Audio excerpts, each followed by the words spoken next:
भारत को अपने वजूद के लिए खतरा मानता है पाकिस्तान, बढ़ा रहा एटमी ताकत। यूएस की खुफिया रिपोर्ट में खुलासा। नमस्कार, मैं हूं आपके साथ मनूरा सक्सेना। आपको दिखाएंगे पूरी खबर, रहिए मेरे साथ।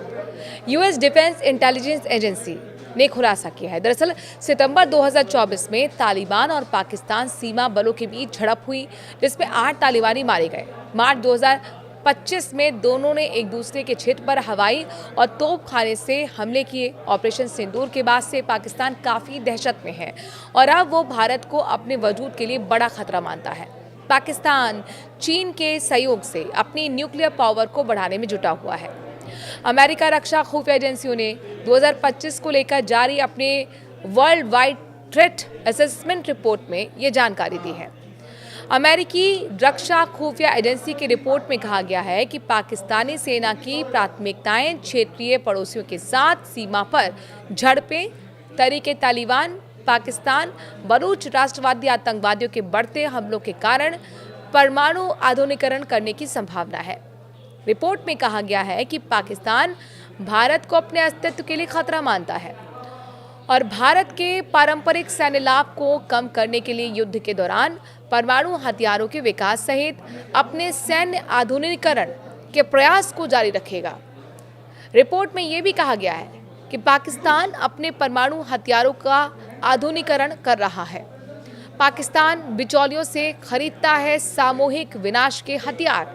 रिपोर्ट के मुताबिक पाकिस्तान अपनी परमाणु सामग्री और परमाणु कमान नियंत्रण की सुरक्षा बनाए रखने के लिए विदेशी आपूर्तिकर्ताओं और बिचौलियों से WMD सामान खरीदता है।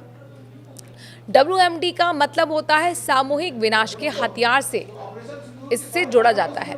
अमेरिका डिफेंस इंटेलिजेंस एजेंसी की रिपोर्ट में कहा गया है कि पाकिस्तान को चीन से आर्थिक और सैन्य सहायता मिलती है। साथ ही पाकिस्तानी सेना चीनी सेना के साथ युद्ध अभ्यास भी करती रही है। WMD कार्यक्रमों का समर्थन करने वाली विदेशी सामग्री भी चीन के आपूर्तिकर्ताओं से ही प्राप्त की जाती है।